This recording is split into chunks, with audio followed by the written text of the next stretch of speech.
I know what a good player looks like, and I can say confidently that while Chris might not be, I met somebody who I was like, oh, this person's special. This is the one.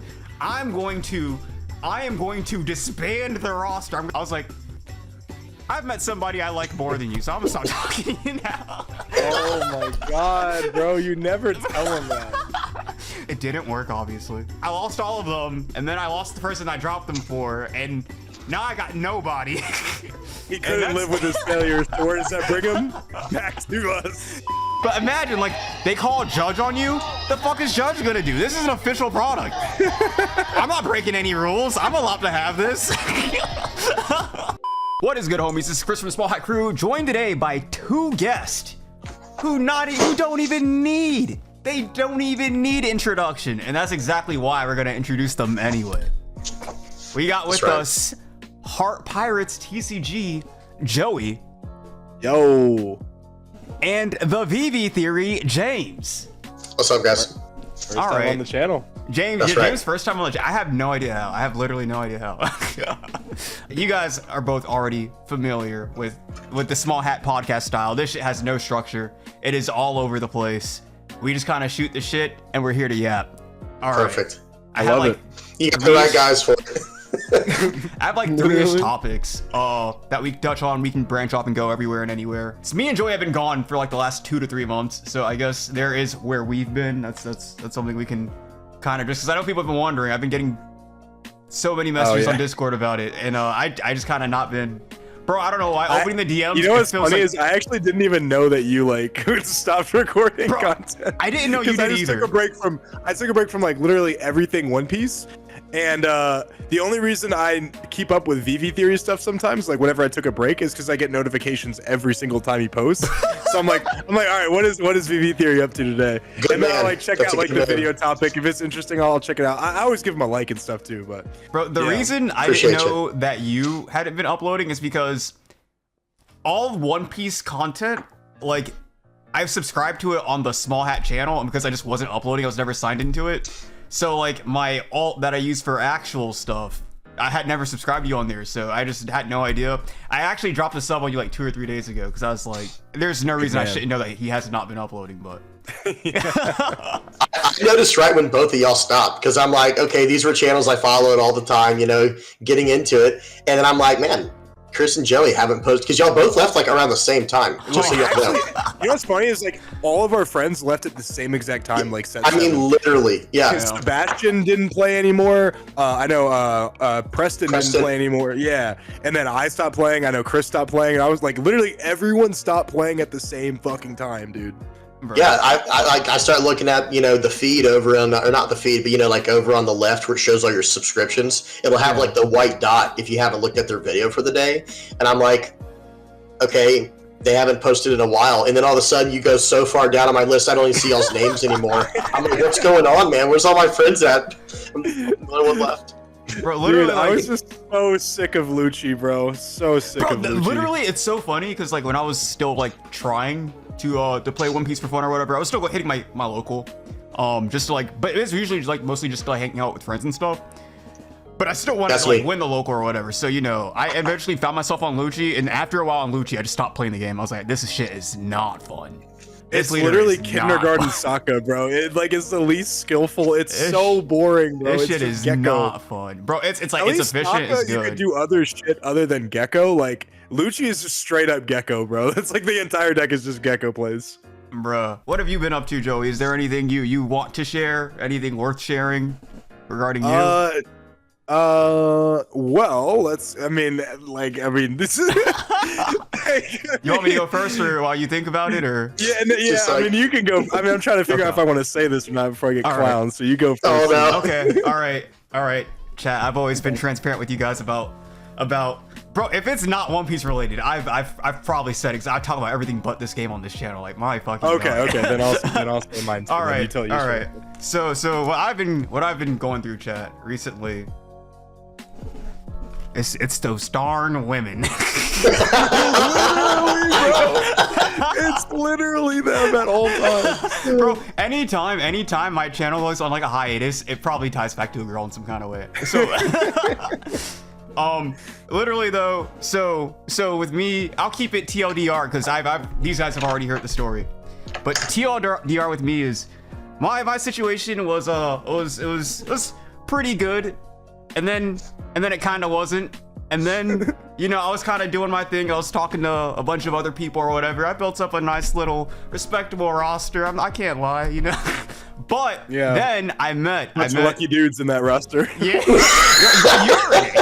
No, but then got Joey in there too. Bro, you're in there too, James. But then I met somebody who I was like, oh, this person's special. This is the one. I am going to disband the roster. I'm gonna drop, and I was very transparent about it too. Like I didn't just like stop replying to them. I was like, I've met somebody I like more than you, so I'm gonna stop talking to you now. Oh my god, bro, you never tell them that. So I dropped all, well, see, from my perspective, it was like, well, I never have a reason to come back. So this is me saying that I have to make this work. It didn't work, obviously. And yeah, so I lost all of them, and then I lost the person I dropped them for, and now I got nobody. He couldn't live with his failures. So where does that bring him? Back to us. Back to, yeah. It's like, all right, let's go back to Thanos quote right there. All right, back to One Piece, I guess. You're on the right path, Chris. I got to say that. We'll definitely get back to One Piece, but this is the thing, guys. Take it from the master. Been single for a long time by choice. It's a great thing, having that freedom. Yeah. Guys, when you said I'm back on the right path, I literally picture, it's like, you know the picture where like it's the dark castle and then the sunshine. Got you on the straight and narrow, bro. I got you on the straight and narrow. That's the way to be. Hey, they'll come to you. The girls will come to you. You know, that's the way it goes. Don't be looking for Theory's DMs like, can you teach me Red Yellow Sabo? And I'm like, well, no, you can't. You're a girl. Sorry, no. No, I don't talk to girls. I'm a nerd. So it works out perfectly. Girls actually scare me.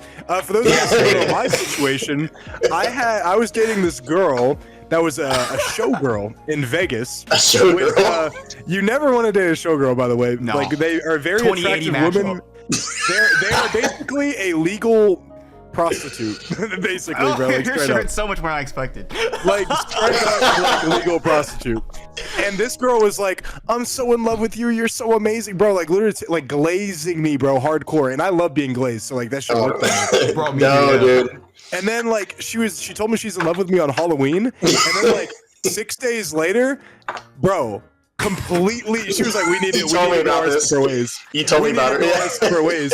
I'm like, bro, you just sent me a picture of us together in a Polaroid on top of your fucking Christmas tree as a star, and now I'm the guy you want to break up with? How is that possible? You tell me right now. Oh man, bro, that's wild, like, bro. Actual like wishy-washy like brain. I have no idea, bro. I'm actually gonna be a monk, bro. I'm gonna be celibate for the rest of my life. Bro, that's the way, man. That's the way. I'm telling you, from experience. From experience. Ever since I got divorced, I tried dating for a little bit. This was a long time ago. For those who might not know me, and whoever's listening who might not know me, I got divorced like 7 or 8 years ago. And as soon as that happened, I started dating a little bit, trying around. I'm like, dude, who's got time for this? Who's got time for this? Bro. So I've been single like ever since. It's been hell great. Out there. It's been so good. I'm on that zero stress life. That's what I'm living right now. That zero stress life. He's just playing Red Uta and enjoying his life right now, bro. Red Yellow Sabo. Get it right, bro. It's straight stress. Bro, that's the amazing thing about the small hat channel. You'd probably never even know that about James. You would never know that about James. Literally the channel where we yap and go completely off topic. Can I go on topic so you guys can glaze me just real quick? I did get third at the Treasure Cup playing Dofi. You know what? Now that you bring that up, give me some credit, bro. Throw me a bone, please. Now that you bring that up, I do want to go on topic. I want to switch the topic off of that. Don't nobody care about that. Don't nobody care. Chat. Oh yeah, what deck were you playing, Joey? Oh, Dofi. Oh yeah, who cares, dude? I want you to know, bro. Fuck you guys. I made fourth place playing Foxy. That's right. See, fourth place locals. That's way better than a third place. Now we're talking, bro. Joey, what leader did you do it with? That's what I said. The Doflamingo, the hardest Holy. deck to play in the meta right now. That's not Foxy. Bro, Dofi's the Foxy hardest deck to fucks play. you up. Fuck off. Foxy fucks you up. Free matchup. For those of you guys who don't know, on the Small Hat Crew channel, Chris actually got bodied by me and my brother in the same tournament. That's literally not even true. And he literally not even. He's he literally literally has not found redemption yet. He's literally he has not lying. beaten me in a match yet. He lost to my. That is not fucking true. Purple Kaido deck. I literally beat you at Nats. It was Nats, right? Like one time. And then he lost Bro, to my we played Purple 2 Kaido games. deck. I have the stream of me beating you with Sakazuki on your Purple Crocodile. My Purple Crocodile. Yeah. Please. I play a real deck. I play a real deck for a 1-1. That's all I'm gonna say. Wait, does anyone remember when we played in the side event at the Orlando Regionals? Kissimmee? Yeah. What was the outcome of that one again? I forget. That was the one you got, and then we played after, and then I got the one after that. Every single one of them, bro. No, okay, all right. So let's go ahead and get back on topic. Okay, all right. I'm back on topic. I mean, I guess we'll hit topic for the first time. So First topic. We'll go ahead and I guess address topics that me and Joey have not been around to talk about for the last 2 months. Interesting topics that I think the topics I would have released videos on had I been uploading. Lim, a leader, when all her cards had first dropped and been revealed, I made an entire stream. I did like an entire stream of chat talking about how shit every single card was. And don't get me wrong, I'm not gonna say I was wrong, because currently Lim is shit. Lim is so shit. Lim's the one that plays the characters rested, right? Yeah, she's tap 3 Dawn, ramp, and play a character rested. And she's a 4-life leader? 4-life leader. Oh yeah, she's terrible. Like, she's terrible. No, she's getting support in the next set though, and apparently she's doing very well from herself for what I hear. In Japan though, bro, I never take anything Japan does seriously. James, you weigh in. You're the rogue champion. I mean, I will say this: if you look at all the stats, if you're not a 5-life leader, you're not winning. Unless it's like a Nell where they gain life, you know what I mean? Like counters it. That's like more than 5. But I'm going to be honest, if you look at it, what were the only decks that won that had less than 5 life? We're talking like red, purple, Law, blue, black, Sakazuki, all banned, and then red, green, Law for a little bit there in the beginning, right? Red, green, Law was doing something, but all that the deck was 4-life broken. leaders gained like insane amounts of Dawn or had crazy levels of consistency or both. Every single 4-life leader to ever have been meta, aside from green, purple, Dofi, has either been banned or played a card that has gotten banned. There are no exceptions outside of green, purple, Dofi. Even red, green, Law. Remember, I don't know if you guys remember, but at some point, Radical Beam, Nami, and Dadan all got limited. Oh, I remember. I made a video about it and people did not like it. They did not like that video. That was a divisive time in the community.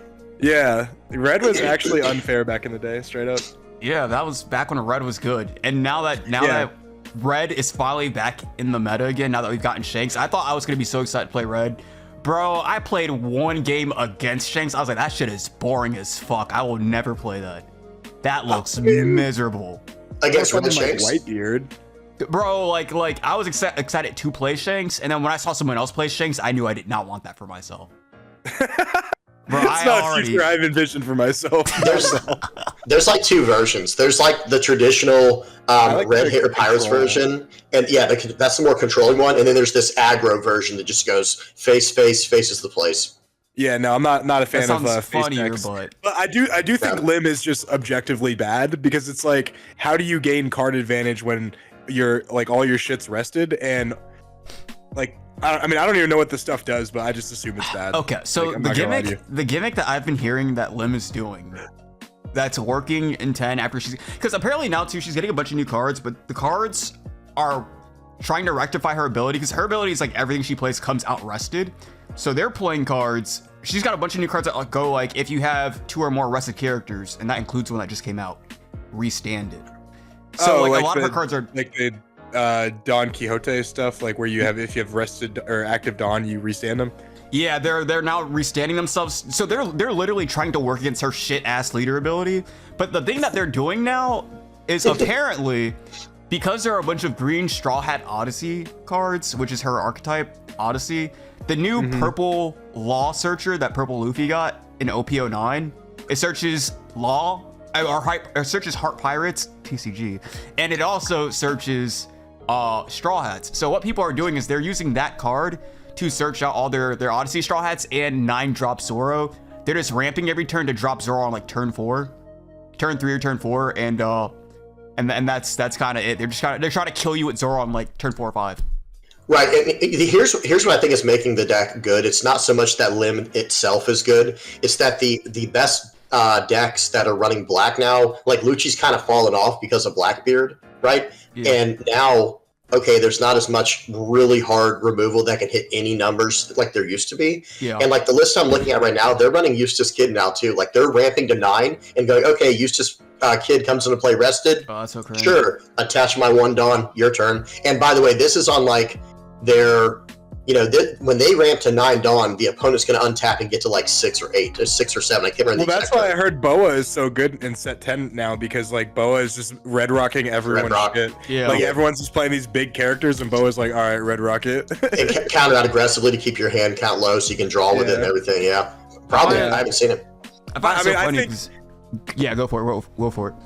I was gonna say, like, I think anytime a leader like that sees any type of success in any type of like high level tournament, it's because 1, they probably got pretty lucky, and then 2, it's like a matchup type of thing, right? Like where it's like, okay, this deck isn't seeing a lot of play right now, which means this deck can come up. But if someone's like actually expecting to play against Lin, it will, like, I don't think it'll ever actually truly be meta, you know?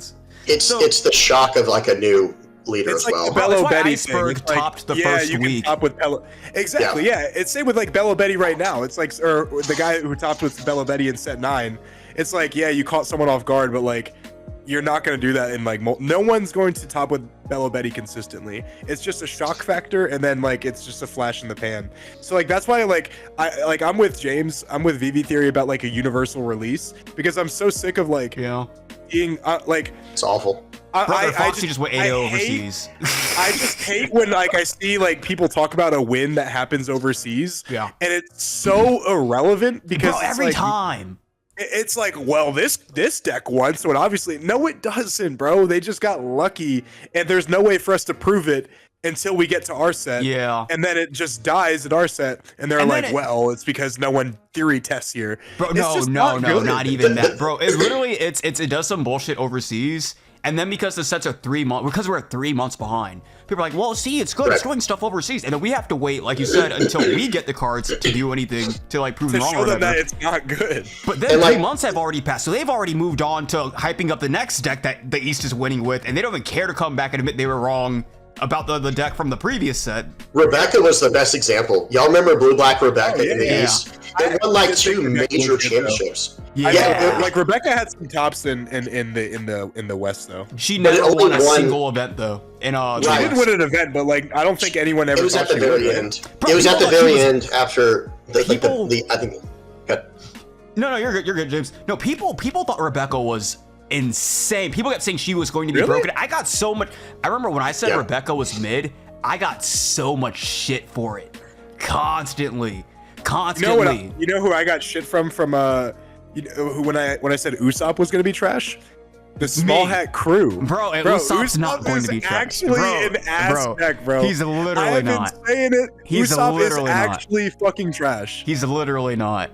No, it's the same thing as Rebecca. They do a bunch of underwhelming plays. He can attack. She does get to attack at least. He can attack. But they do a bunch of underwhelming plays, and then you're like, is that it? Can I untap my Dawn and kill you? Bro, they're like, you are underselling the ability to attack. You just don't get it. Here's what happens. An Usopp player is going to do the whole fucking Rebecca combo and go, I just said Rebecca, and then literally do an underwhelming play and then lose. And then they're like, I don't understand why I lost. Because the deck doesn't fucking do anything. Bro, that's not what's gonna happen. Literally, it'll win a couple games. It might pop here and there. That shit is ass. In 3 months, when Usopp is broken and winning, all right, broken's a bit much. When Usopp is topping multiple events consistently, I will be here to tell you I told you so. And if he tops nothing, we will never address this again. It's like the average rogue player here. My average comment section. If he all right, let me say this. If he top 16s consistently, I will admit I'm wrong. Top 32 does not mean fucking anything, bro. I agree. Not anything. I agree. Not in my opinion. I don't know. No. You have to make that. 16 means he's like the high X2 to X1 range. If he's doing that consistently, then I'll believe it. But X2 or like top 32, even top 64, it's like, all right, bro. Like you just, you had a good run. Good for you. Top 32 is kind of like the it's like that the Goldilocks zone for like a leader. Like when we were in OP07, I think, I forget. But whenever a random rogue leader people call shit, whenever the leader gets to their one top and no other person ever like recreates that in that set, it's always top 32. It's always top 32. Oh well, Vegapunk won that regional technically, but yeah. It's like Bello Betty. I think a couple sets. No. The red yellow Sabo. They got you that was top 16. The Garb. James, god damn it. What's up? Proving us wrong. Hey, Red Yellow Sabo. Don't you come in here with facts and logic. I'm here to spread misinformation. That's usually fair, top 32 though. It's usually top 32. Yeah. I mean, you'll see it. You'll have occasional like top 16s, but they will never top consistently in like the high bracket of like top 16 basically. Yeah, usually it's that thing where bro, it's like the one red green law to do exceptional in a Lucci meta because he dodged constant Luccis, and then his only matchups that he lost were when he hit the Lucci. Bro, I can't remember what it was. I know you're talking. He got like first place. It was like at Utrecht or something. Right? Utrecht. I can't remember. It was in Europe. Yes. Yeah. I think so. Apparently, it did play a couple Luccis, but like it did. It hit two. Like, it hit two Luccis, but I'm pretty sure those are the two games he lost. Didn't he come in as like the last seed? I couldn't tell you that much. I don't know. Not sure. But I do know that I'm pretty sure. I'm not here to take away anyone's. I'm not going to take away anyone's runs because obviously like that's great. Don't get me wrong. But yeah, like I am very annoyed of like, and that's honestly partially why I stopped doing YouTube is I was like so tired of like kind of talking like I'm so tired of getting hate for like denying the hype of like some decks that I don't think are going to be good. And me personally, like my channel is more for competitive play. Yeah. So like when people are talking about like opinions that are like obviously wrong, and don't get me wrong, I've been wrong so many times. Yeah. Like I said Sanji was going to be broken. You said Usopp was going to be bad. Bro, I think it was both y'all talking about how good Sanji was going to be, and I was just at home watching, just shaking my head like, what's he supposed to do? That leader's not good, by the way, bro. What I find so funny about the Sanji thing is because I remember I made a video talking about how amazing I thought Sanji was. Yeah. And when Sanji turned out to be shit, bro, I was just like, damn, I was kind of wrong about that. I feel bad for Joey though, who uploaded the video. This leader will get banned. I'm really hoping they like release like a really busted card for it, so it does get banned. It gets banned in the future. Yeah. And I'm like, what did I tell y'all? I told you guys. What did I tell y'all? It's like, and he calls Kaido Lin, removes all 8 Dawn, pops the board, give it Rush, that'd be crazy. But no, yeah.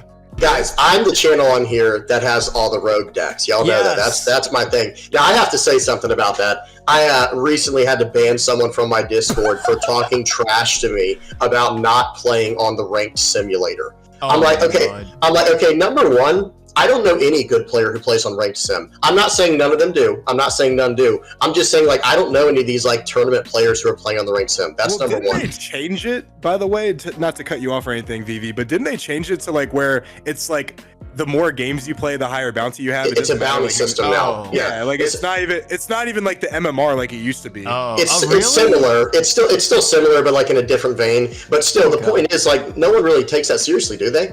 And like that's the first thing. And number two, it's like, dude, don't you understand what I'm doing with these decks? I don't think people appreciate what I'm doing here.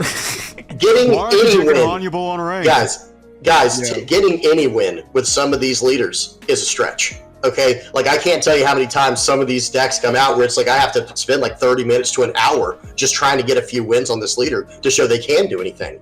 But that's where the misconception comes on my channel. People think like, oh, see, VV Theory is trying to make it seem like Red Purple Uda is going to be the best deck out there. It's like, no, what? I'm just trying to show if anyone who's interested in the deck wants to play it, this is the best results I've gotten with it. This is the list that I've done the best with.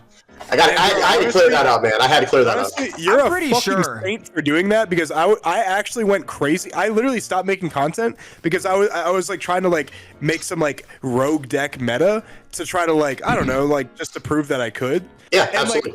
like I actually went crazy in the pursuit of it because it's like, bro, it's all useless. Like I'm putting all these hours in here trying to like theory craft an awful deck. 95% of the time it's gonna be like that. Like every now and then you'll get across like a red yellow Bella Betty or a red yellow Saba where it's like that's the only one. I'll say this: that's the only deck I hype up where I'm actually trying to make it like you're saying, where it is a rogue deck that can actually win. But every other deck that I feature that's not already meta, I'm just trying to give people a chance who are new players who want to play their favorite leader. You know what I mean? I'm pretty sure I've had to defend you in like some of my own streams regarding that kind of topic. Where, bro, I know.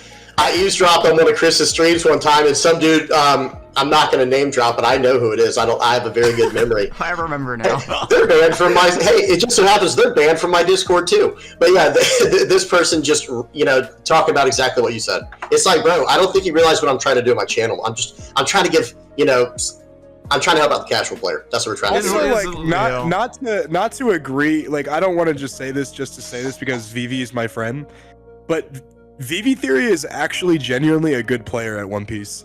And like I have played against him. He was at my locals. Like I've played against him and seen him play enough to know that he actually is good at the game. He just doesn't really try to like play competitively in One Piece. Yeah, so like no desire. Me personally, who does play competitively at One Piece and is one of the highest ranking players in the world, on the Western what's it called? On the Western rankings, I know what a good player looks like, and I can say confidently that while Chris might not be,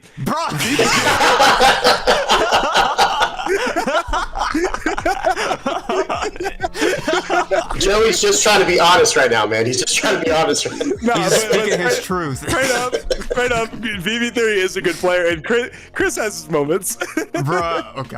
All right. I've never seen Chris do something like retarded, so like I haven't played against him enough to know if he's actually good, but I will say I haven't seen him like be bad. And literally beat his ass and like he erases it from memory. He just gaslit himself into thinking he's never lost. Bro is so bad at the game. In fact, I don't even think he's ever won against me. Now I really think about it. Now that he thinks about it. Now that I really remember the events. Okay, so a topic that I have not been able to address because I've not been uploading, and actually kind of on the same topic that you were just talking about. Yeah, bro, like, okay, so people kind of like giving Vivi shit for not hopping on ranked, and people giving me and Joey shit for not gassing up these shit leaders. Bro, we literally just within this one call, we have like 2 to 3 completely different types of dynamics of YouTube channel. There is something out there for you. If you want to watch a specific kind of content, you can go watch that creator. You don't have to try to harass the creators that aren't doing the thing you like and try to pressure them into like bending the knee to do what you want to do.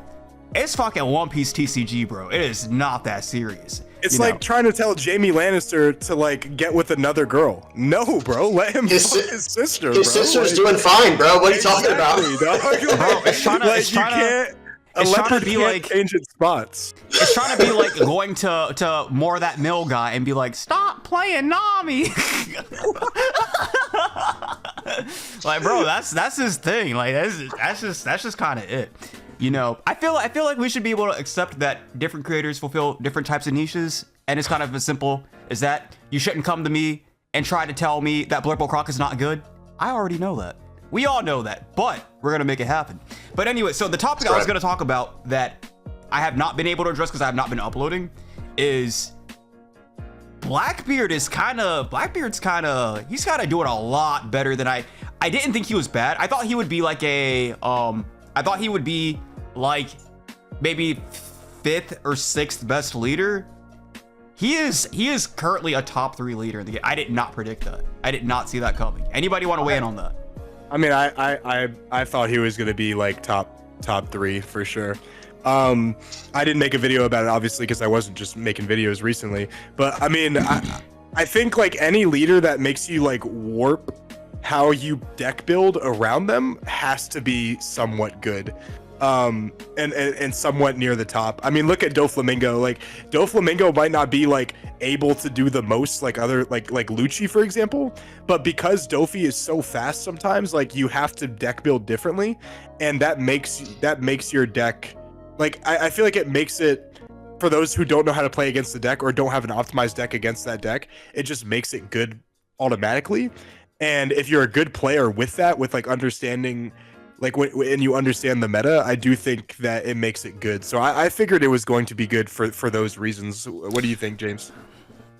Yeah, I think so. When I first saw Blackbeard and just the stuff he was getting, that was my first sign. It's like, well, wait a minute, they're giving. It was similar to Shanks. Like, okay, look at the 2 4 costs they gave each leader. Lucky Roo is a menace, and so is Burgess, right?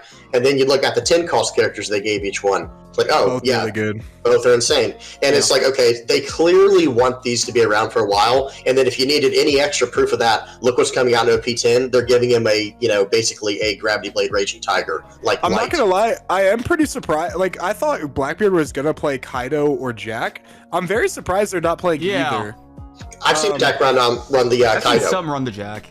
I mean, I was just playing against Sean, who's obviously a friend of ours. Not Chris. I don't think Chris knows him. No, I love but Sean. He's a really good player, and he was not playing Jack when him and I were playing against each other. And I was just surprised because it's like, seen some, but...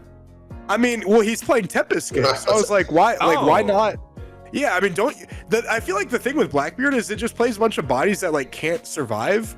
And then it just tries to sit behind like the 10 cost Blackbeard, but I feel like that's just like very one-dimensional. So I'm just very surprised that like there's not a build that incorporates like Jack in it, because like I feel like the deck, if Blackbeard can get to a point where like its little guys can kind of keep generating card advantage, like Doc Q and the Lafitte, it can get to like a really good position where it doesn't have to discard a bunch of cards. But I feel like to do that, you need a body that sticks to the board that can actually clear shit.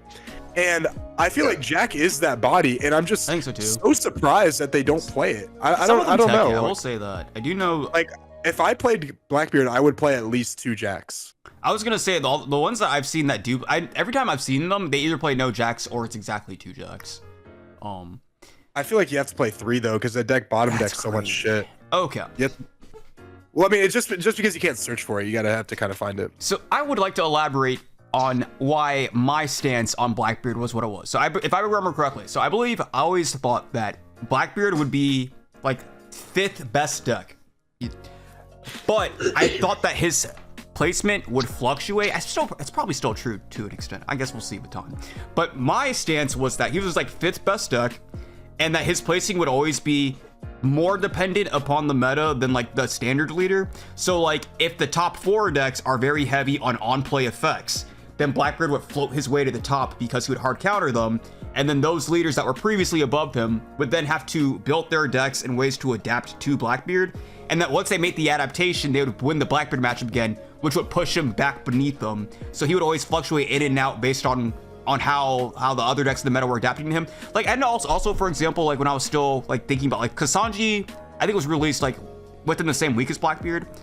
Actually, it was, I believe he was released the day, one of them was released the day after the other. I forget which came first, but it's not PRB Sanji. Yes. So I remember the way I looked at it was that, like, for example, if Blackbeard was the dominant deck, then people would like shift over to Sanji, and Sanji would push Blackbeard back beneath. And now because there's so many Sanjis in the meta, you no longer have auto win matchups as a Blackbeard player. Actually, you have a lot of unfavored matchups. So then you would switch off of Blackbeard because you have too many bad matchups. And now that they're off the Blackbeard, people can start playing not Sanji, which would then make the Blackbeard players go back to Blackbeard and put him back up on the, like, I thought it would always be like a tug and pull. It's kind of like how like BY started actually, whereas like if there's a shit ton of like Gecko and Lucci players, like BY would creep into the meta, and then like people would like play shit to like beat BY, like what was beating obviously Sokka, but like what else would beat BY? It was like Bonnie, I think, too, right? Yeah, so like Bonnie would beat BY. So like, for example, you know, bro, like I think actually Bonnie players, they are the most healthy One Piece TCG players in the entire world, because they are going to go into a tournament with only having one favorable matchup, and like they keep their sanity when they lose that like every single tournament. It's actually insane. Okay. All right, I don't think it's insane. I think they've been conditioned.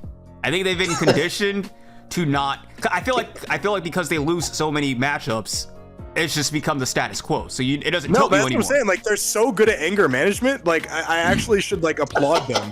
Because they go into a tournament. They're not favored into Dofi. They're not favored into Lucci. They're not favored into like any deck. What deck are they favored into? Not Smoker.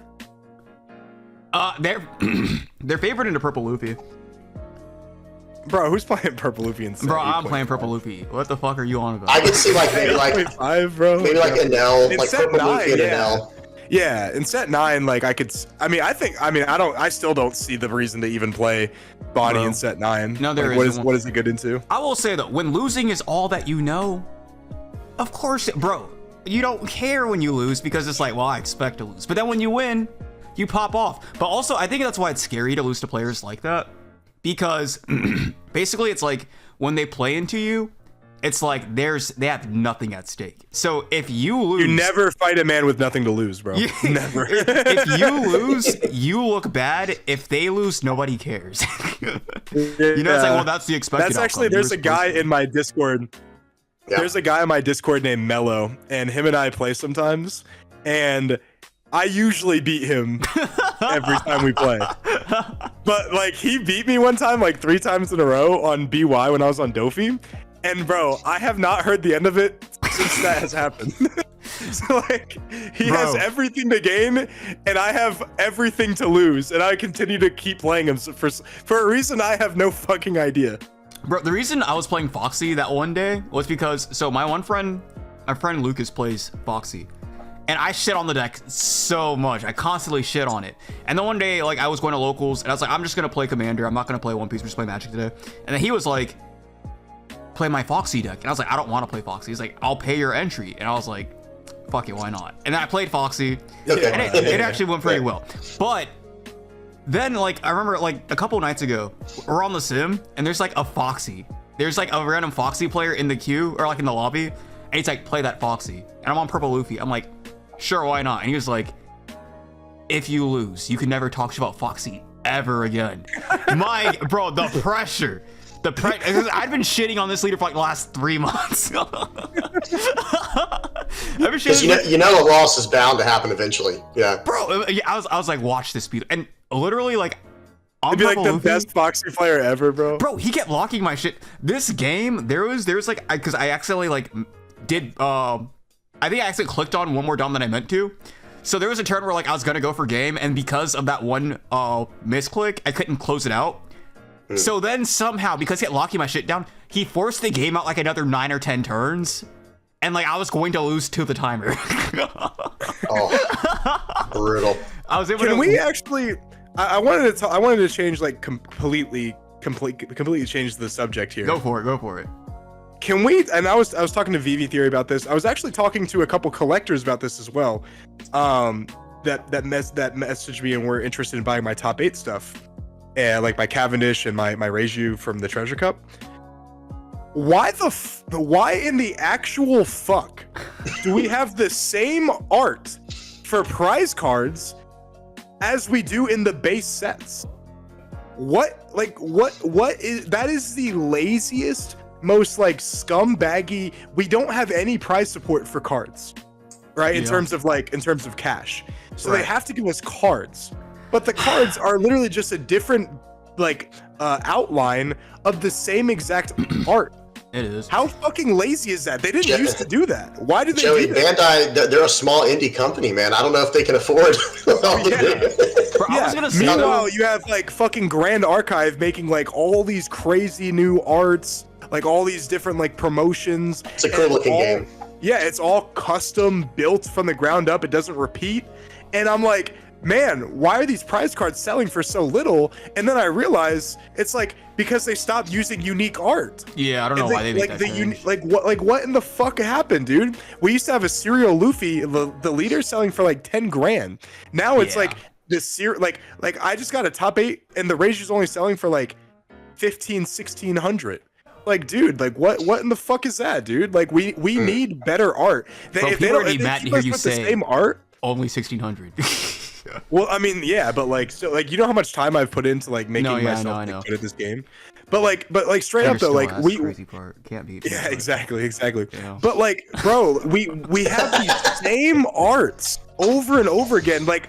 Low key, bro, like I feel like we should go on like strike, bro. And like we need to like write the people that make the game and be like, dude, rise up. You're being lazy as fuck, dude. Like what changed? What changed? I don't know what changed. It is actually go for it, BB. Actual slime bags, dude. Slop. This is the response I talked to Joey, like when we did talk about it briefly. I was saying we need to incorporate a Pro Tour like what they have in all the other serious TCGs. Yeah. Like, they have that in Magic, they have that in Flesh and Blood. I don't know if they have it in any of the other games, but that's what you do. Where like essentially, like I'll just use Flesh and Blood because it's fresh on my mind. What they just announced for 2025. What's that? Oh no, go for it. You're fine. Oh yeah. Flesh and Blood's like another TCG. No, I'm familiar.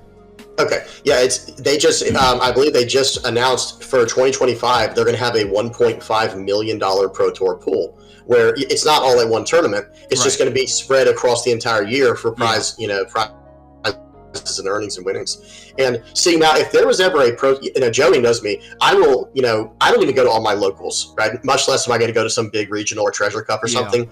Like I'll go to locals and just watch people play, so I don't get more and more burned out than I already am.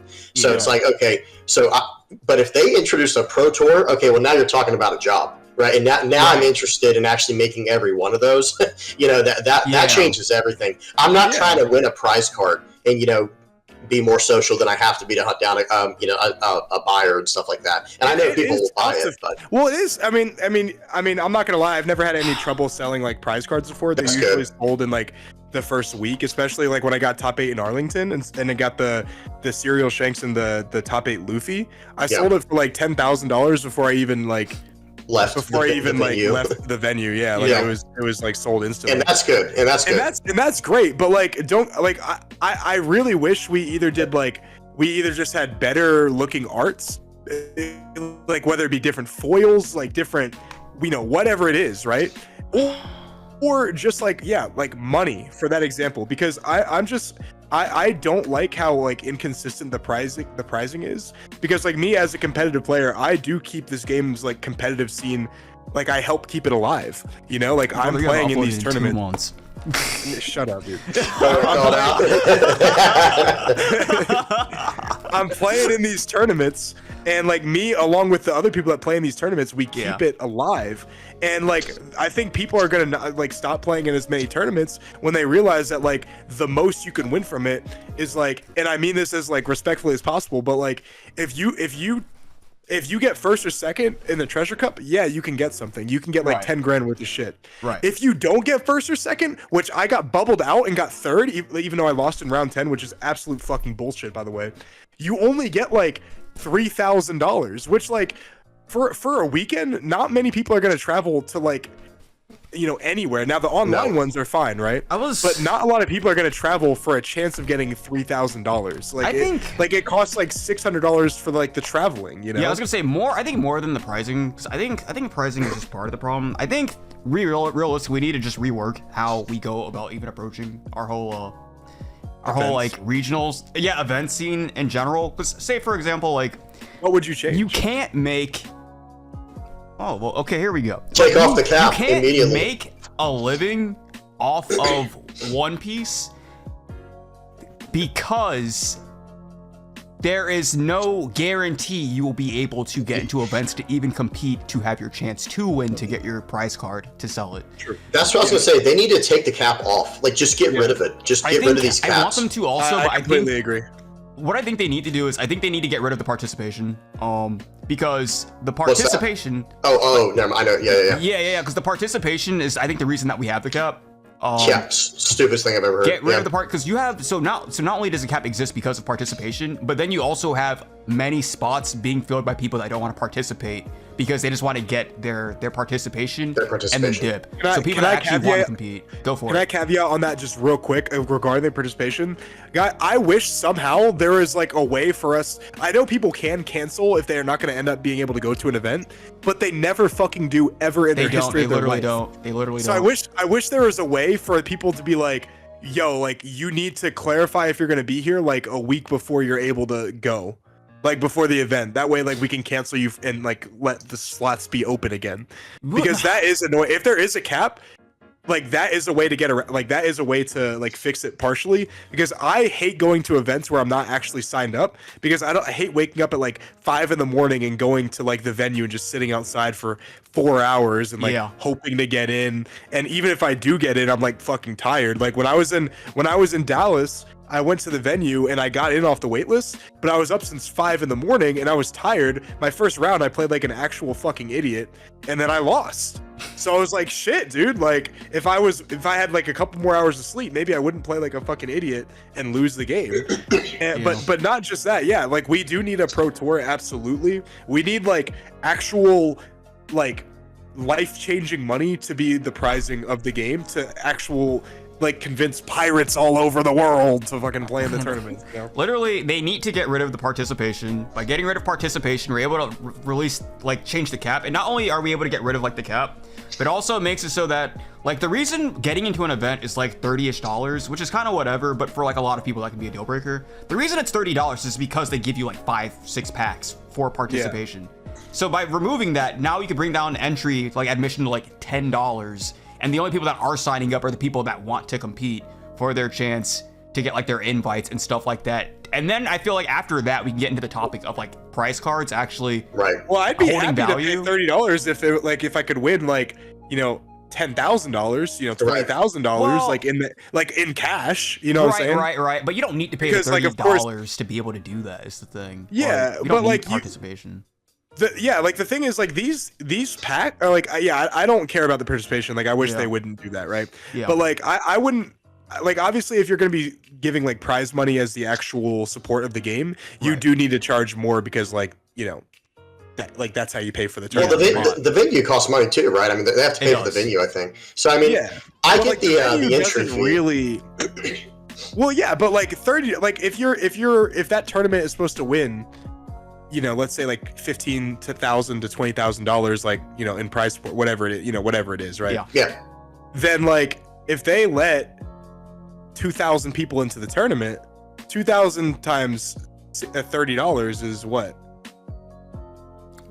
Hang on, calculator. I got you right here, bro. What? Oh, I hit X and didn't want to do it. I have no idea, bro. I'm bad at math, bro. It is 60. It is 60,000. 60,000. So like they could even make the, like, because they have to pay the judges and everything too. They can make the prize support like 40,000 and still profit like 10 grand at least. I will say, you know I think for the sake of argument, or maybe I would say to play devil's advocate, but it's not even devil's advocate because it actually is a stance I do stand on. I think that it's probably better that we don't get cash prizes, because I think when it comes to offering cash prizes, we're kind of at the mercy of whatever monetary figure that Bandai is willing to gift to the community for that event. Whereas when it's stuff like prize cards, the community kind of has the ability to, because like say for example like the winter Kaidos and all that and stuff at Nats, like people are making 6 figures, and you know if instead of Kaidos, if Bandai was giving out cash prizes, there's no reality where they would have ever given any player like $100,000. Why not? They gave the Fortnite guy like $2 million for winning that tournament. Yeah. But this is Bandai. I need you to remember what we're working with here. Yeah, but we're just theory crafting here in like a state of like perfectness, right? It's like Fortnite. I'm not gonna lie to you. I'm pretty sure Bandai makes more than like what Fortnite made. Like even Prime Fortnite. Like these cards, they're selling them to like millions and millions of people around the world. And they're selling them in like multiples, and they don't pay anything. Like they have like no fees, right? Like it takes 1 cent, probably like less than that, to print the fucking cards. Yeah. So like, I don't know if it's at millions yet. I think I think across the world, definitely millions of people play. Maybe millions. Yeah. I think a million people play in the United States. I don't know about that. I mean, whether it be Small whether Hat that's doesn't have true a or million not, subscribers. I'll tell you that. You millions across the world. Yeah, That's right. That's what made me think millions that. across the world, I think, do play the game. Right. Okay, so And I will even say, if they don't, they collect it. if Bandai is giving a sufficient amount of prize money, then of course that is preferable. Sure. However, from my perspective of where I don't think that, because like for example, I think if they were going to give like, I think for example like first place at Nats would probably get like $100,000 if they were to ever hit the 6 digits. First place would get 100,000. That would be perfect. 100,000, bro. That's Whereas, but like you have to think like at Nats, just the person that got third place, person that got third place and sold their Kaido, they made like 50,000, minimum. And the first place Kaido went for well beyond the 100,000 because it's Jeez. I know the world's one sold for like over $1 million, didn't it? I don't know if a figure's been confirmed. Last I heard it was 600,000. I heard it was like 1.2 million. Either way, these are numbers Bandai would never give us. I'll tell you that much. I haven't heard any of this. But in a perfect world they would, because they're making like 100 times more than that, maybe even like 100 times more. They're making like tens of millions of dollars from this game like every single year, probably, maybe even more than that. And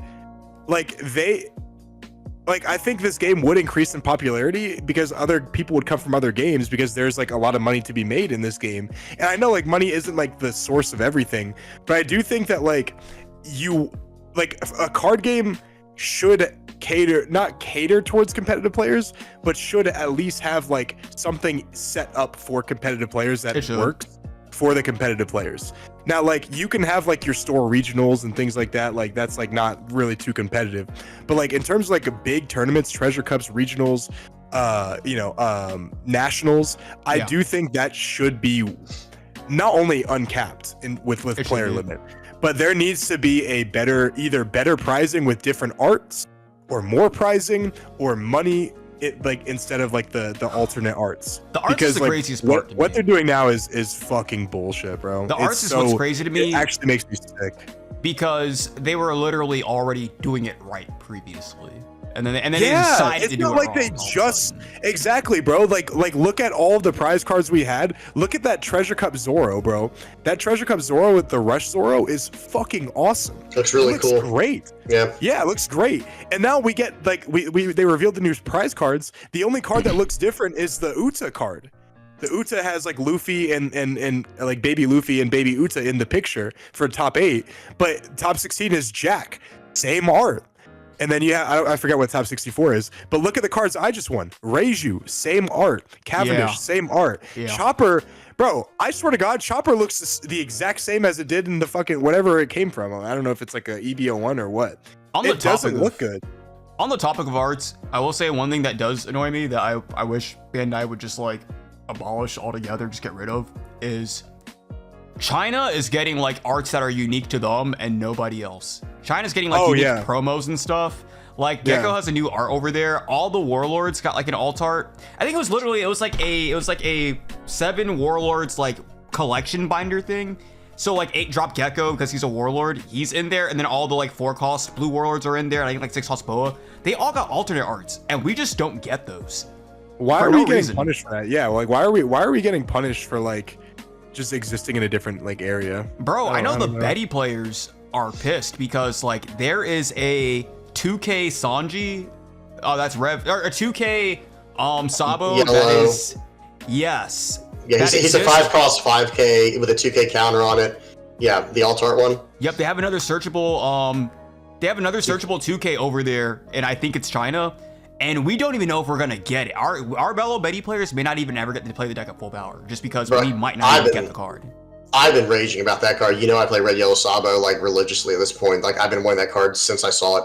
I just want them to catch us up. Like I think like everything we're saying, just to kind of summarize, I feel like it's so easy to fix. I mean, it would take a second. I know there's logistics involved, but like if they would catch us up with the East. I mean everyone, because didn't they just add a new region or something? Or I might be thinking of a different game. Korea. I think they're Korea's probably in like set like 3 or they are too. Okay. Just catch them all up. Sorry guys, you're gonna have to bite the bullet, buy the deck you want, catch up with the cards later. It is what it is. And then like like think about it, even with like with the tournament stuff, you know what I'm saying? Why can't they give a Pro Tour setup with money and have the winner card still? Why can't they just have both? I wouldn't even want to sell cards. So like, I wouldn't even want to sell the winner cards if I got them. It's just I need to get to like make up financially for the like time I invested in it. You know? Right. Yeah, and all this, it's super simple to fix. Like I don't even know who we would talk to. The worst part is like we don't really have any like point of contact for like like who we can talk to about this. So it's like, well, I will say too, I do know that like officially at this point, I believe One Piece is Bandai's only card game that is not on a worldwide release now. All the others have been. I think you're right.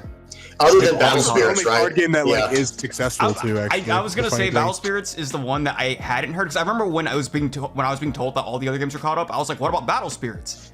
And they were like, is that even still a game? Yeah, like all the other card games are like borderline dead or like not nearly as successful as One Piece, and they're continuing to like make decisions that just make. That's partly why I quit the game to begin with. Is like they keep making just like stupid decisions that like don't benefit the player. And like I think we're learning really quickly. I don't know if you guys like pay attention to like the video game industry, but like companies like Ubisoft and like all the like EA, like all these companies that are like constantly doing like anti-consumer shit. Yeah, it's like catching up to them, and they're actually going out of business. Like Ubisoft is actually going to get bought out by probably Tencent. But like I really would not be surprised if like Bandai like let One Piece go to like a different like owner of the game or of like the IP or whatever, because like they're just constantly, every time they make a game, they fuck it up somehow in a way that is like completely detrimental to the game. I mean, dude, Dragon Ball, they had to make a second game for Dragon Ball. And are they on number 3 now? Yeah, they're on the third game. Whatever it is. Yeah, whatever it is. They made the third game for Dragon Ball. And guess what? It's still dead. Here's what I will say though. It doesn't have any player base that like actually matters. Like, I can't picture Bandai selling the IP or the game to someone else, because I feel like One Piece is kind of that. It's like kind of at that point where like I feel like they can do whatever the fuck they want with it, and it is just the golden goose. It's going to continue to do well regardless. Just off the IP alone. I think its competitive scene can actually just die though. That's not what they want. Kind of whatever though, I think, because I feel like when it comes to card games, the majority of income and all that is usually comes from like collectors and like your casuals and stuff like that. Usually like I think kind of like with MOBA games, for example, you want to appeal like Yu-Gi-Oh! Duel Links, for example. Have you guys like ever dabbled in that at all? Majority of their income. What was it? Yu-Gi-Oh! Duel Links, and I guess even Master Duel, actually, now that I think about it. But the majority of your income does not come from your competitive players. It's why you have to keep making changes that satisfy the casual players, because they make up the overwhelming majority of your player base. They do. They very much do. But the problem is, if no one wants to play your game because it's just like unbalanced, and no one wants to collect it because you're not making different arts for the cards that are like highly sought after, like what? Like you're going to kill your game. Well, see, when your casual players aren't competing in the events anyway, and they don't really care about balance because they're running fucking Red, Purple, Uta into Foxy, like they're not even playing the same game as us. They're not even playing the same game. Like, well, I can speak to this. Like, and VV Theory knows this. Actually, this was the dark time in Jacksonville's like One Piece community. Now we have a thriving One Piece community. We have like 30 to like 45 people that show up every week on Friday to play some One Piece. Yeah. But there was a time where there was like 5 people, 6 people, and this was like probably like set 4-ish, I think, like set 3 or set 4, somewhere around there. Well, it was like 2 or 3 weeks in a row at Cool Stuff. Yeah, it was like 2 or 3 weeks in a row, probably maybe 4 at the most, where it was. That was when Melvin took over. Shout out to Melvin, of course. Like, absolutely saved the scene for the most part. And the game had to change too. It was just, I mean, there was still, there's like 10 card shops in town. Yeah. but yeah, it was. But like we've seen it like on the verge of death. Oh, and, for like, sure. Luckily, it came back. Yeah. But like I do think that there are still overall frustrations lingering that they could very easily fix. And I think a lot of it. I think a lot of it is based on like on easy shit. It's just like giving us a worldwide release. That's right? number one. Yeah, give us an online client. We don't make us so we don't have to play on the Sims. That's number two. I was gonna say number one has to be catching us up. I don't think anything else takes precedence over that. It is the single most important thing to the future health of this game, because us being a set behind is awful. Definitely giving us an official client is huge, and then that would also be massive. Fixing the fucking competitive scene, I think, is like the third. Yu-Gi-Oh getting their first official online client and Master Duel fucking exploded their numbers. It was so big for them. What's funny is Yu-Gi-Oh fucking sucks. Yu-Gi-Oh does suck. I don't play and that. Master Duel's worse, if it actually. exploded for Master them, Duel's like, actually give worse. us something. But what I find crazy too is that like I feel like Premium Booster gave us a perfect opportunity to catch up. They treated it like an actual set though. They treated it like an actual set. It should have just came out alongside our next set. We could have just went into OPO 10 and gained Premium Booster, because Premium Booster's not a real set. It's just one new card. It's Sanji. He's the only new card. That's it. There's no reason Premium Booster should have came out, and then we should have had to wait for another set after the fact. That makes no sense. We could have lined them up. They lined up everything else around the same time. They could have added One Piece to that at the same time. That would have been perfect. That would have literally been it. I will say I don't really have any more topics off the dome, so unless you guys have anything else you want to talk about, we can go ahead and close this one out. Yeah, no, I all I know is like there definitely needs to be some things that changed for One Piece, because there's a reason why I stopped playing for months, you know, and there's a lot of people stopped playing. There's a reason me and Joey disappeared around the same time without communicating. Without any communication. Bro, we literally did not none of my friends that stopped playing the game said anything to anyone else. We all just left at the same time because we were frustrated with like how things were going, honestly.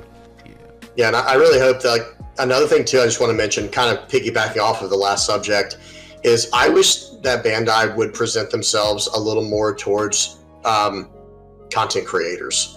Like, for example, you know, one of the aspirations I had when I first got into this whole content creation thing on YouTube for One Piece was I wanted to be a caster at one of the big events. You know they're not going to let you do that. They gatekeep the fuck out of that, bro. I know. Well, me and Joey both experienced that, where it's like me and him both called down to Kissimmee. Wasn't it Kissimmee when we both asked down there? And they just, for me, they just straight turned me down, said no. And then I think, Joey, didn't they give you false information saying yes at first? And they're like, oh, yeah, they said yes, and then they said no. Yeah, and it's like, well, okay, well, how in the world do I become a caster? I just want to be able to cast an event. I just want to have it be one of those things I throw on the resume. You know what I mean? And especially at something like, think about it. Think about this, okay? Nats is coming up, you know, in January, right? Okay. Right. It's right down the street from all three of us. Okay, well, Joey's over in who knows where. But you get the point. Like, we're all going to be there. I probably all three of us are going to be there, right? We'll be there. Yeah, I'll be there even if I'm not playing. I don't have any intention of playing. I'm going to be playing in Nationals, so I know I'll be there to meet you guys, and that's literally it. Right. Like, you guys on the call, you guys watching. But the point is, like, why wouldn't they reach out to one of us content creators, like, hey, you know, we're looking for some people? And I think the answer is they probably already have, and it's like a select group of people, and we're not part of them. So we're not. Well, let me say something that you can edit out if you want, Chris, and that's totally fine if you want to. But like like I said, I recently just got third at the Treasure Cup, and I had two of my games casted. I had round 9 and I had round 10. And I went back. Now I got destroyed round 10. That guy drew amazing, and he was the child of God that day. Like, he had everything he needed, and good for him. Like, by Lucci. he seemed like a good guy. So like I'm not gonna say anything. So that's good. But anyway, I went back and watched round 9 and 10 of my feature matches, and just to see like what the commentators were saying about the positioning I was in, and it was Eggman, and I forgot who the other guy is. They literally didn't talk about like any type of insightful plays. They didn't talk about anything that was like remotely correlated to the game, other than, oh, he's gonna play a boa. Boa allows him to do this. That's it. These thoughts are Joey's and Joey's alone. Okay, yeah, that's it. And I didn't see it. I have no idea. I actually was being even cordial to Eggman before, because he was in my Discord channel when we were playing, and I was being cordial to him, and I don't even mean this to like insult him. He just didn't have anything of value to say, and I hate the fact that they gatekeep to only let him commentate on the games, when a lot of the times he doesn't actually know what's going on in the games or know how to like articulate it to the person that's watching the game, and I think that it hurts the overall experience. That is my my opinion. That's not anyone else's opinion. But if anyone else agrees with me, I'm sure plenty of people do. That's just the truth. We'll go back and watch round 9 of my feature match that just happened for Core TCG, and tell me if you had any type of insightful information, and then go and watch my YouTube video where I break down the information with literally no knowledge at all about what's in my hand because I forgot. All right, except for like 1 or 2 turns, and I was able to articulate it way better. And like I think there's people that can do it better than me. I think VV Theory is a fantastic commentator. I think Chris, when you joined us for our commentating when we did that tournament for Moonlight TCG, we were able to do a great job. I think other people will do a great job, and I hate how they gatekeep and shadow keep all the information to give it to like 1 or 2 people. That drives me fucking nuts. That's my problem. I don't even watch anymore. Like I wish I could comment on what you're saying about the people who are commentating, but I don't watch any of it anymore. Like I don't watch any One Piece tournaments anymore because I don't really enjoy the casting. And this isn't just at Eggman. This is at whoever they have on. I'm like, wait, who is this person? Eggman, I know obviously he's like the big name in the scene, or one of the bigger names in the scene. But like sometimes I don't even know who's casting it. Like who are these people? And I just can't get into it. I have kind of the same sentiment as you, James, because I do know like a lot of the times I don't really watch the bigger events too much anymore. And I do know it is a criticism I think I had in the past for Eggman, although I no longer think it's the case. A lot of the time when I am watching an event, so many times I always ask myself, who the fuck is on commentary with Eggman? Because there will be so many times where a play will be happening, and then the person will just say something wrong, and then Eggman will have to correct them. Right, I've seen that too. Get stuff wrong repeatedly. I'm just like, I bet we were watching the same tournament, Chris, and that's when I started. Like, was it a while back? It was a while. It was a while back, yeah. I was probably watching the same tournament. I said, I'm not even going to watch this anymore, or I'll just turn the volume off and I'll just watch the the actual gameplay itself. And I don't understand. Like you said, who is this person? Like we know who Eggman is, but who is this other guy that they hired? Because they get a stipend for that. Like, okay, who's the person they're hiring to commentate this when you have other people who might be more capable? I don't know. We'll leave it at that. Every time. The same example when I got top 8 in Arlington and I was on stream for the top 8 feature match between me and Jesse Burrell. There were almost every time that the person commentating would say anything about the positioning I was in, especially for game 1, they would always be wrong every single time. So it's like you're giving the wrong information to the viewers, and it hurts the quality of the stream. For me, I just find it so egregious because it's like not only will like the co-commentator get stuff wrong, there's a lot of times where they won't even know all the information regarding the card. That's like the cost, how much Dawn it even costs, what the effect even does. They'll just get the effect wrong. I know, man. Like, yeah. And I can't even say for certain whether you were watching the same one, James, because like I feel like for me, I feel like every time I tune into one of the streams, I feel like it happens in every single one of them. Like almost all the time, co-commentator has no idea what they're talking about, and it always makes me go like, who is this guy? Because it's like, all right, well, he didn't get in off the merit of like his One Piece knowledge because he doesn't know what he's talking about. He's not in off of like any kind of like clout within the community because none of us recognize or have any idea who this guy is. He's not in here based off of like his ability to play, because one, if he was like really good at the game, first he would recognize what the cards did. He would interact with these cards enough times to know what they are, but also it's not like they're recognized for their tops or anything. So it's like, who is this random person? Why are they here? Right. If we're gonna pull a random person, why is it someone that doesn't know what the cards do? Right. I never understand that. I will say, I do think Jonas did a really good job when he did do his comment. Like he commentated. I think Jonas. That's expected. I think because he's a good player and he knows what he's talking about, and he's like a charismatic Jonas guy. did one. Nice. Yeah, he did one, and I actually thought he did a good job. Nice. But like, I think probably like 95% of the people that I've seen commentate, I think that some of the people overseas, like in like Europe and stuff, I think they're actually pretty decent too. I don't know any of their names by chance, but are you talking about the people on the actual mainstream or whatever? I think so. I don't know exactly. I can point it out next time I see it to you guys, but like some of the people overseas, or not in the mainstream in Asia, but like the people in like Europe, I meant. Oh, okay. Yeah, I think I know what you're talking about too. I think they're pretty good. Some of them, like, they know what the, like, I feel like they're pretty good. Because those guys in Asia are so good, dude. The guys in Asia, they're like going crazy, bro. I love it, bro. I love watching them. I don't know what they're saying. We are missing passion, bro. Like, when we were hosting the pro circuits for the Moonlight TCG, bro, we were bringing energy, enthusiasm, and those were fun, man. We had like 500 like concurrent viewers at one point, like looking at this pro circuit, and like it's because we bring that passion in there. And obviously we're like way smaller than in an official, you know what I'm saying, like tournament structure. But yeah, like that whole thing drives me fucking nuts, dude. Like, if VV Theory was commentating a regional, I would tune in for every single match. I would too, yeah. But like, the fact is, like, usually people early in a regional are not that great. So like, watching a feature match where people are not interesting to like listen to, they don't really know exactly what they're talking about, and they're not like famous in the community, like it just makes it almost unwatchable. Like, it really does. Bro, I remember, like, for the longest time, I remember like the only way I was able to watch like an event that was happening was if I was streaming it. So because if I'm streaming it, one, the commentary's muted anyway because I'm the one doing the talking. Right.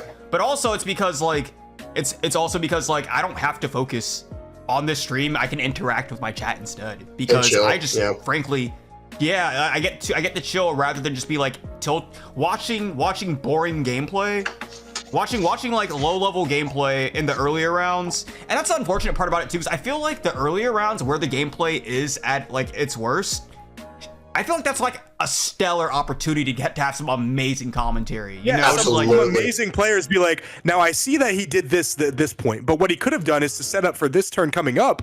This is what you could have done, and you know, like things like that. Whereas like I don't think that the people that commentate the regionals just do any of that. It's a personality thing too, right? Like, it's not. Yeah. I don't think it's any kind of hate or anything like that. I don't know the situation. But I actually don't hate Eggman. Yeah, I don't hate Eggman. I mean, I have disagreed about things, and I do think that he's like talked bad about me before, and I've definitely talked bad about him before. But I don't hate him, and I actually am actively trying to like not have enemies in that scene. But like, are you? We gotta start commentating our tournaments again. I'm gonna bring back. Yeah, I miss those. Those were so much fun. Yeah. I only have. No, go for it. My bad. That was it. I think like that's pretty much it, dude. Like I know. They need to open up. They need to stop like shadow keeping and gatekeeping all this shit in like the One Piece community. That actually bothers the fuck out of me.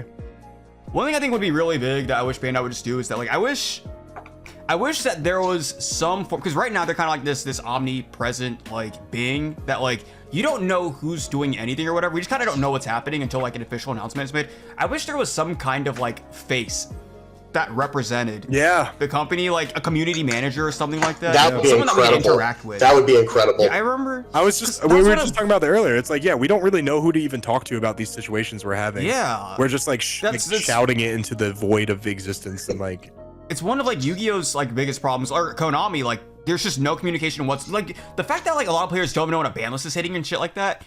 It was just egregious. And I remember there was a brief period, I brought it up. I don't know if I brought it up on the channel, but I brought it up to somebody. Maybe it was one of you. I don't remember.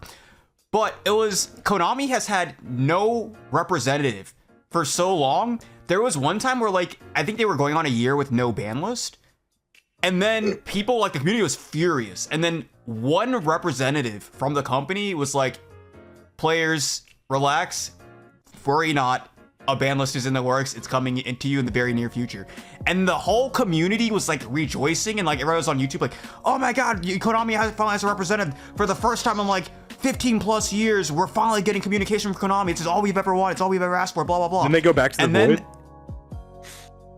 They terminated him. Oh my god. Konami fired the man. They fired him for communicating with the community. I wonder what that is. Fucking bro.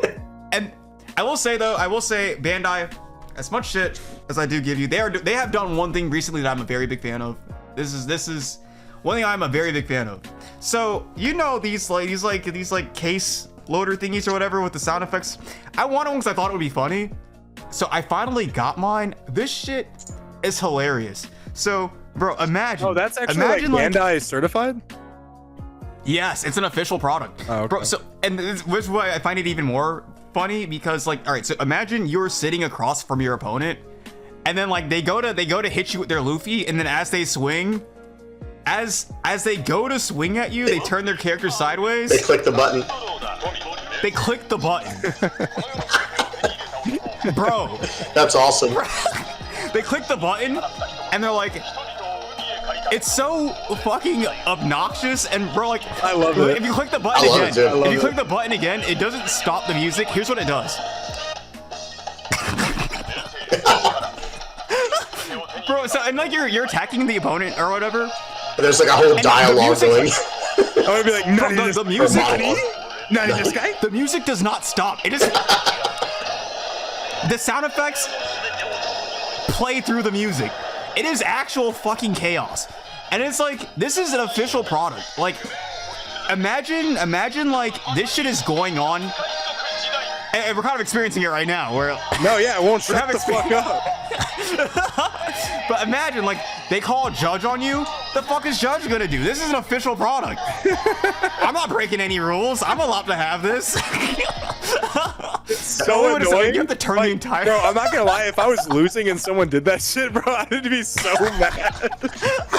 Bro, they go to swing for lethal, man. Funny. They go to swing for lethal, and they're like, bro, it just starts playing, bro. Just like Nami player, like just like playing the sound effects and they're countering out of their shit, bro. Oh my god. Bro, turn that shit off, and they hit the button and it restarts the song. Joey's gonna be flipping the table, bro. Joey's flipping the table at that point. Straight up, bro. I could be, bro. You can imagine like some like fucking Cheeto eating like neckbeard, like just like playing that shit when he's like, oh my god. There's this guy at my old locals that was like such a sore winner and loser. I can imagine him when he's winning, like fucking pressing the button. James knows exactly who I'm talking about. This shit is incredible. I know exactly what you're talking about. Yeah, I can just imagine. That is the real last topic I have, though. I lied last time because you guys kept talking, and that made me think of more topics to talk about. But now I am officially out of topics to yap about. Yeah, we were actually all over closing, the fucking place today. Holy shit, bro. We were, but you know what? That's the charm of the Small Hat Podcast. So, absolutely. With that being said, James, Joey, thank you for coming on. If you have any final thoughts or anything, I'll go ahead and let you say them now, and then I'll go ahead and I'll wrap this up and close it out. Give us a Bandai representative. And also stop gatekeeping the fucking Bandai events and let VV Theory commentate one. Yeah, that would be awesome. And stop doing literally everything wrong. Appreciate you having us on, Chris. Always a pleasure. Always a pleasure to have you on, VV. I don't know how this is your first time on. It won't be your last, though. I know that much. So, Joey, James, thank you for coming on. It's been a pleasure. And guys, thank you. Thank you for watching and thank you for tuning in. You know, I haven't uploaded in 2 months, but one thing I do know with you guys is you guys are very, very consistent, loyal viewers. So I know this shit will still do well regardless. Because that is I care about numbers quite a bit, bro. If something does bad, bro, I might disappear for a month just off that alone. Boy's got that fragile mental, bro. Bro, my fragile masculinity. But anyway, with that being said, again, thank you guys for coming on. Thank you for watching, and until next time, we will see you guys. Peace. Joey, say some shit. What the fuck? Shit, my bad. Please.